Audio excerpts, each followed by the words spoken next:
2024 లేదా 25లో డిగ్రీ లేదా బీటెక్ చదివారా? సాఫ్ట్‌వేర్ జాబ్ కోసం ఎదురు చూస్తున్నారా? అయితే కోడ్ జ్ఞాన్ 100 డేస్ కోర్సులో చేరండి, జాబ్ సాధించండి. నమస్కారం సార్. నమస్తే. అంటే కొన్ని సందర్భాల్లో చాలా వరకు ఒక సిట్యుయేషన్‌ని అంటే మనకి బాగా బాధ కలిగించినప్పుడు ఇంకొకటి మనకు అసలు ఆ సిట్యుయేషన్‌కి ఎలా హ్యాండిల్ చేయాలో తెలియక కొన్నిసార్లు మనం సైలెన్స్ అయిపోతూ ఉంటాం సార్. అలాంటప్పుడు మనకు ఒక ప్రాబ్లంకి మన సైలెన్స్ సొల్యూషన్ చెప్తుందంటారా? ఒక సిట్యుయేషన్‌కి మన సైలెన్స్ తోటి మన వాల్యూని మనం పెంచుకోవచ్చు అంటారా? సైలెన్స్ని అర్థం చేసుకోవడం రావాలి. ఇఫ్ యూ ప్రాక్టీస్ సైలెన్స్, ఫస్టే సైలెన్స్ని ప్రాక్టీస్ చేస్తే నిజంగా ఇబ్బంది వచ్చినప్పుడు silence will help you. Silence practice చేయడం అనేది చాలా ముఖ్యమైన పని.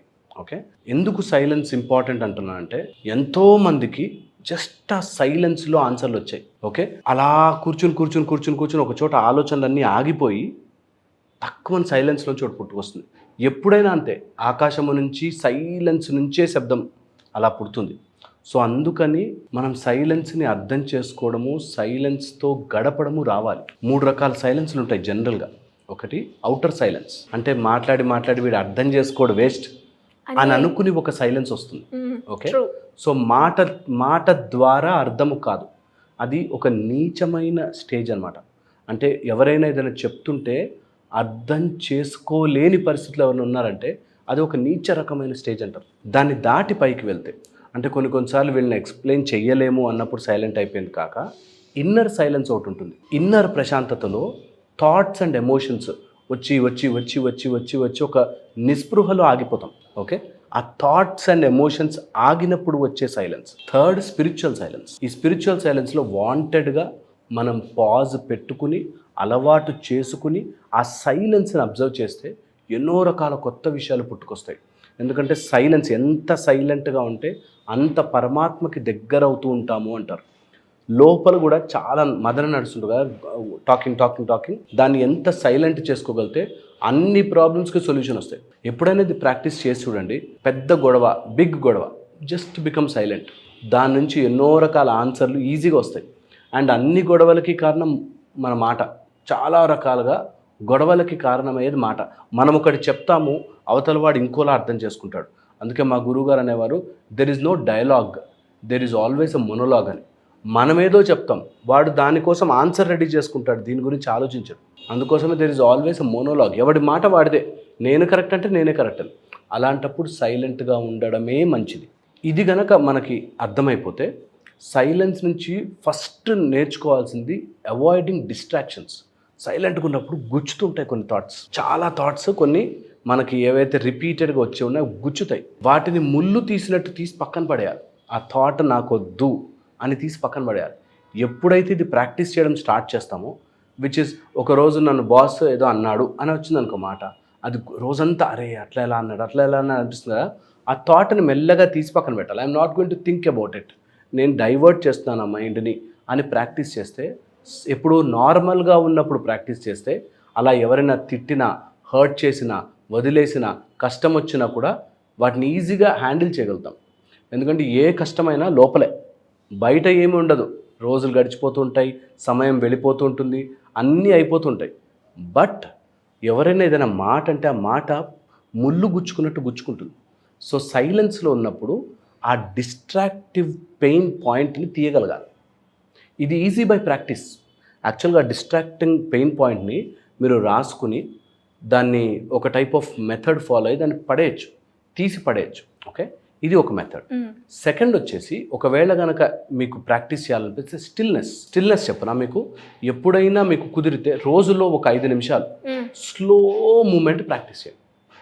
మన చేసే యాక్షన్ ఎనీ యాక్షన్ ఇట్లా అంటున్నామా, అది స్లో నెక్ మూమెంట్ చేయండి. ఎంత స్లో చేయగలుగుతారు అంటే మూవ్ అవుతున్నామా లేదా అని ఎలా అయితే మనము ఆలోచిస్తాం అలాగా స్లోయెస్ట్ మూమెంట్ ప్రాక్టీస్ చేయండి.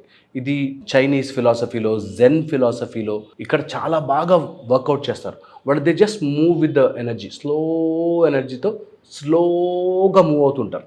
ఈ స్టిల్నెస్ ప్రాక్టీస్ చేస్తే మన చాలా థాట్స్ సైలెంట్ అయిపోతుంటాయి. సో ప్రాక్టీస్ స్టిల్నెస్, ఎంత కుదిరితే అంత స్టిల్నెస్ ప్రాక్టీస్. స్లోలీ కన్ను రెప్పలు కూడా మెల్లిగా అది ప్రాక్టీస్ చేయండి. స్లోలీ ప్రాక్టీస్ చేయండి. ఇది ఒక method of stillness.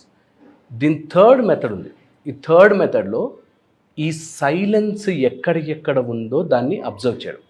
For example ఊపిరి తీసుకుంటున్నాం.